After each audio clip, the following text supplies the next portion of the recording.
Chapter 36. The daylight came. I rose at dawn. I busied myself for an hour or two with arranging my things in my chamber, drawers, and wardrobe, in the order wherein I should wish to leave them during a brief absence. Meantime, I heard St. John quit his room. He stopped at my door. I feared he would knock. No, but a slip of paper was passed under the door. I took it up. It bore these words: "You left me too suddenly last night.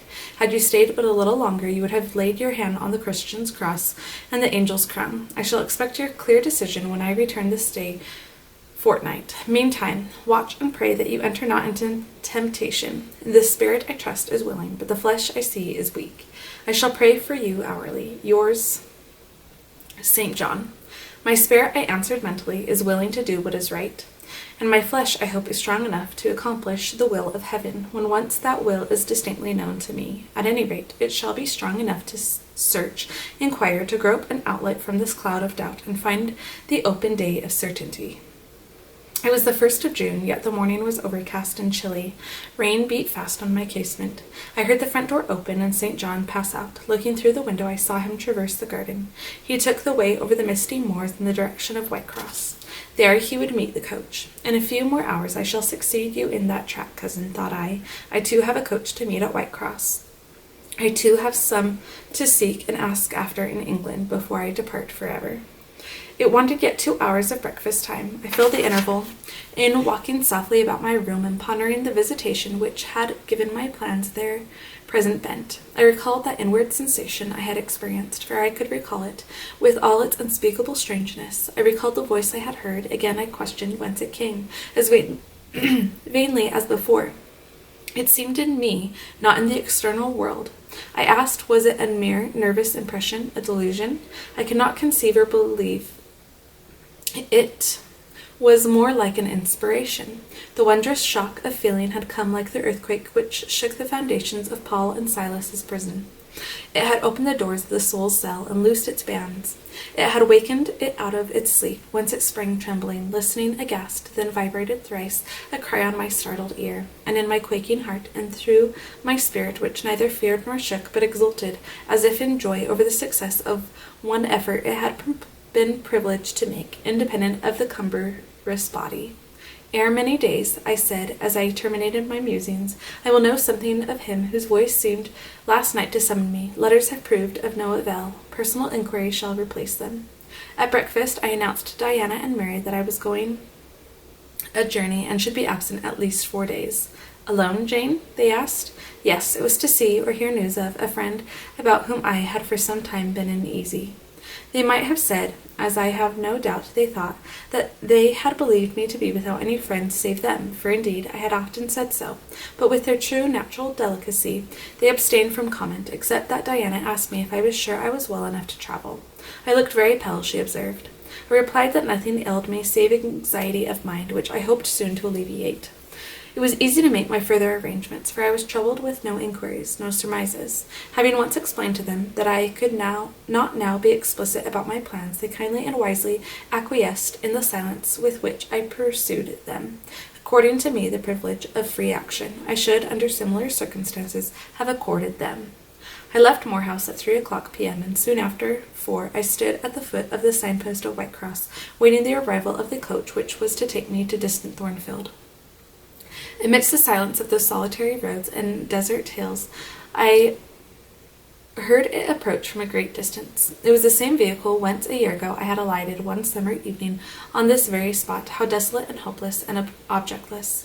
It stopped as I beckoned. I entered, not now obliged to part with my whole fortune as the price of its accommodation. Once more on the road to Thornfield, I felt like the messenger pigeon flying home. It was a journey of 36 hours. I had set out from Whitecross on a Tuesday afternoon, and early on the succeeding Thursday morning the coach stopped to water the horses at a wayside inn, situated in the midst of scenery whose green hedges and large fields and low pastoral hills, how mild a feature and verdant of hue compared with the stern North Midland moors of Morton, met my eye like the lineaments of a once familiar face. Yes, I knew the character of this landscape. I was sure we were near my bourne. "How far is Thornfield Hall from here?" I asked the hostler. "Just 2 miles, ma'am, across the fields." My journey is closed, I thought to myself. I got out of the coach, gave a box I had into the ostler's charge, to be kept till I called for it, paid my fare, satisfied the coachman, and was going. The brightening day gleamed on the sign of the inn, and I read in gilt letters the Rochester Arms. My heart leapt. I was already on my master's very lands. It fell again, the thought struck it. Your master himself may be beyond the British Channel, for aught you know, and then, if he is at Thornfield Hall, towards which you hasten, who besides him is there? His lunatic wife, and you have nothing to do with him. You dare not speak to him or seek his presence. You have lost your labor. You had better go no further, urged the monitor. Ask information of the people at the inn. They can give you all you seek. They can solve your doubts at once. Go up to that man and inquire if Mr. Rochester be at home. The suggestion was sensible, and yet I could not force myself to act on it. I so dreaded a reply that would crush me with despair. To prolong doubt was to prolong hope. I might yet once more see the hall under the ray of her star. There was the stile before me, the very fields through which I had hurried, blind, deaf, distracted, with a revengeful fury tracking and scourging me. On the morning I fled from Thornfield, ere I well knew what course I had resolved to take. I was in the midst of them. How fast I walked, how I ran sometimes, how I looked forward to catch the first view of the well-known woods, with what feelings I welcomed single trees I knew, and familiar glimpses of meadow and hill between them. At last the woods rose, the rookery clustered dark, a loud cawing broke the morning stillness. Strange delight inspired me. I hastened. On I hastened. Another field crossed, a lane threaded, and there were the courtyard walls, the back offices, the house itself, the rookery still hid. My first view of it shall be in front, I determined, where its bold battlements will strike the eye nobly at once, and where I can single out my master's very window. Perhaps he will be standing at it. He rises early. Perhaps he is now walking in the orchard or on the pavement in front. Could I but see him. But a moment. Surely in that case I should not be so mad as to run to him. I cannot tell. I am not certain. And if I did, what then? God bless him. What then? Who would be hurt by my once more tasting the life his glance can give? I rave. Perhaps at this moment he is watching the sun rise over the Pyrenees, or on the tideless sea of the south.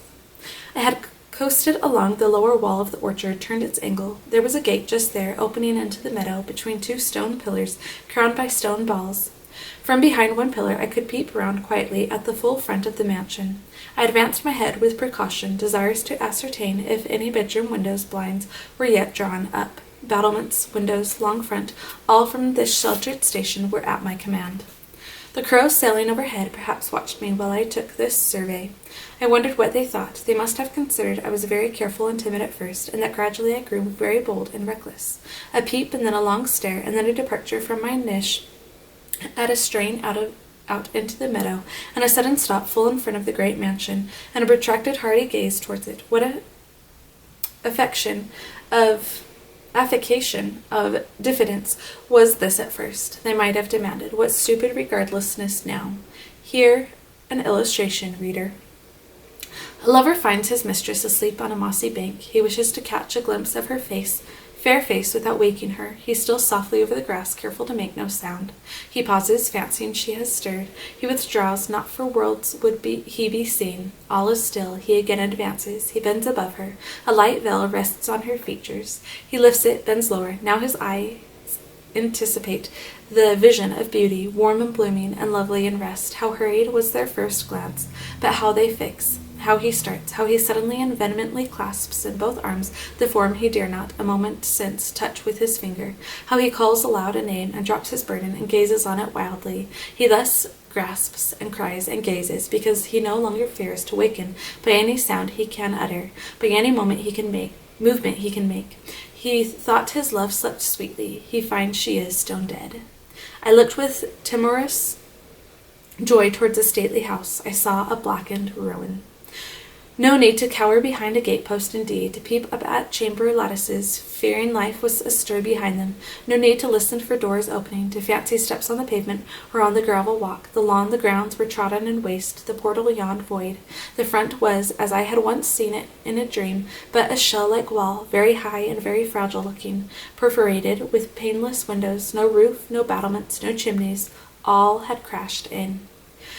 And there was the silence of death about it, the solitude of a lonesome wild. No wonder that letters addressed to people here had never received an answer. As well dispatch epistles to a vault in a church aisle.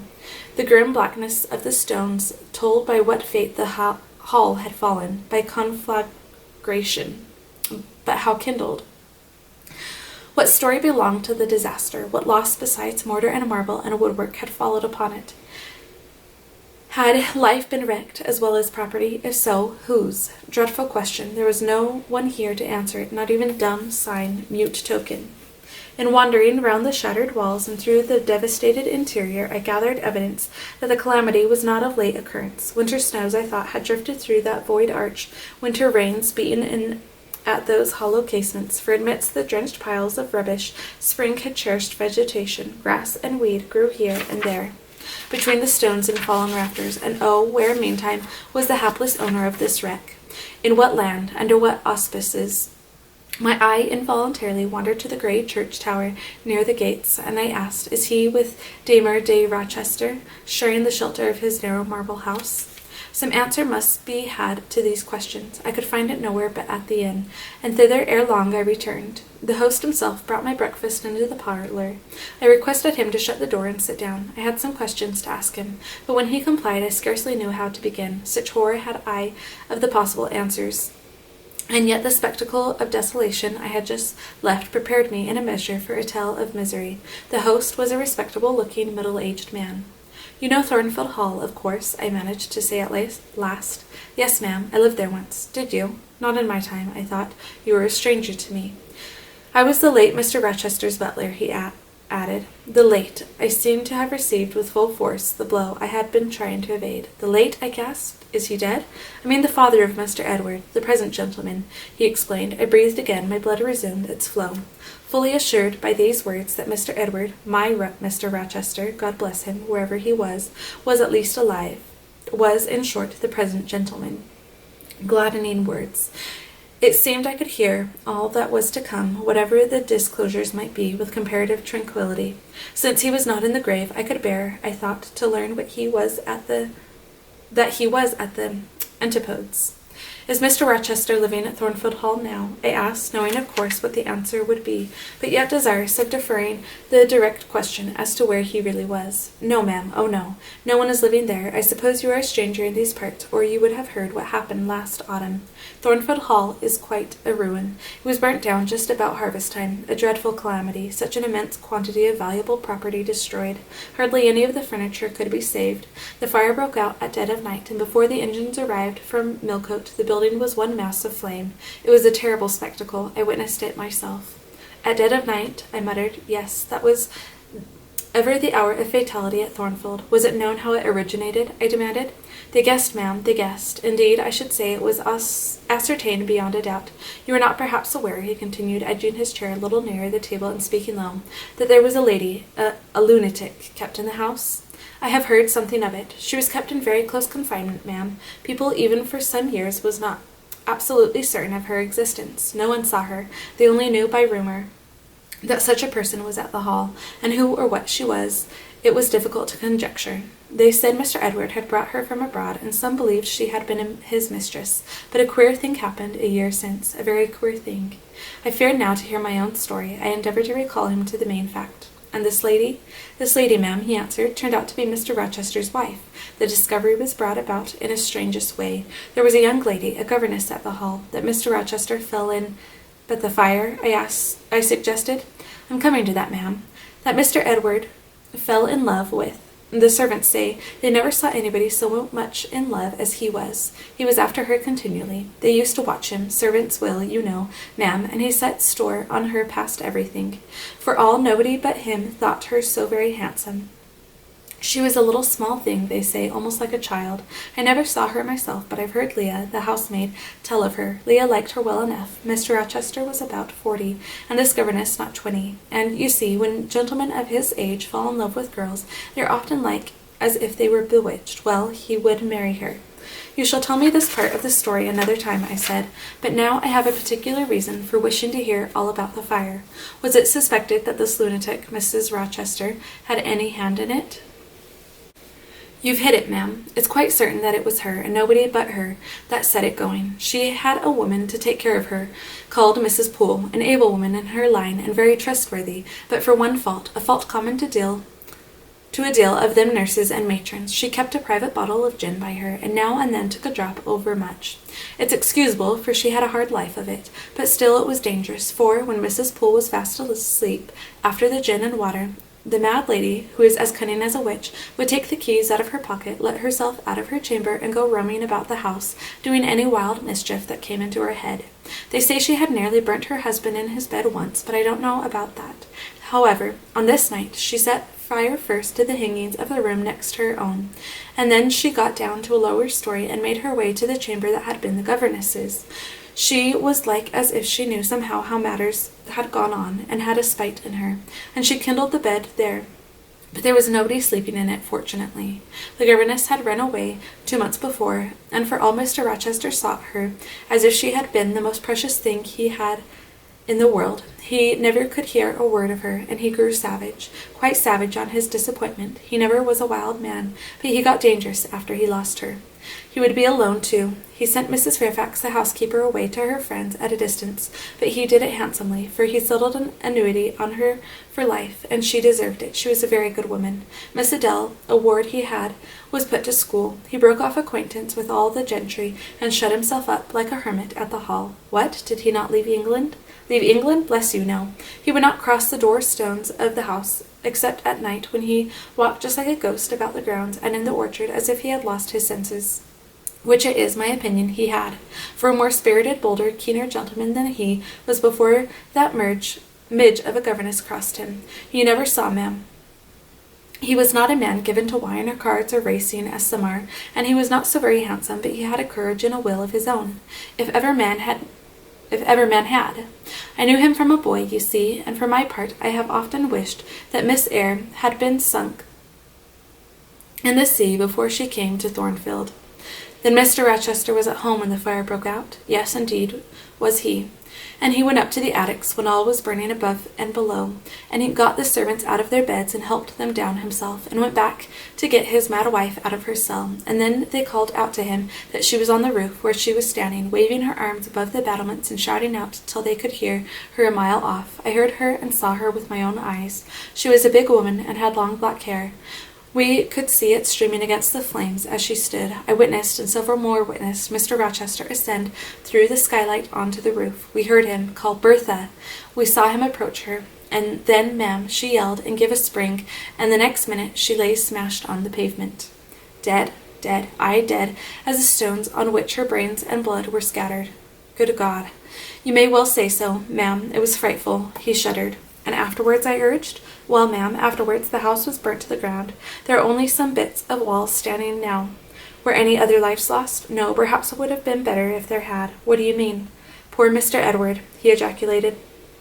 I little thought ever to have seen it. Some say it was just judgment on him for keeping his first marriage secret and wanting to take another wife while he had one living, but I pity him, for my part. You say he was alive? I exclaimed. Yes, he is alive, but many think he had better be dead. Why? How? My blood was running cold. Where is he? I demanded. Is he in England? Aye, he's in England. He can't get out of England. I fancy he's a fixture now. What agony was this? And the man seemed resolved to protract it. He is stone blind, he said at last. Yes, he is stone blind, is Mr. Edward. I had dreaded worse. I had dreaded he was mad. I summoned strength to ask what had caused this calamity. It was all his own courage, and a body may say his kindness in a way, ma'am. He wouldn't leave the house till everyone else was out before him. As he came down the great staircase at last, after Mrs. Rochester had flung herself from the battlements, there was a great crash. All fell. He was taken out from under the ruins, alive but sadly hurt. A beam had fallen in such a way as to protect him partly, but one eye was knocked out, and one hand so crushed that Mr. Carter, the surgeon, had to amputate it directly. The other eye inflamed. He lost the sight of that also. He is now helpless, indeed, blind, and a cripple. Where is he? Where does he now live? At Ferndean, a manor house on a farm he has about 30 miles off, quite a desolate spot. Who is with him? Old John and his wife. He would have none else. He is quite broken down, they say. Have you any sort of conveyance? We have a chaise, ma'am, a very handsome chaise. Let it be got ready instantly, and if your postboy can drive me to Ferndean before dark this day, I'll pay you, both you and him, twice the hire you usually demand.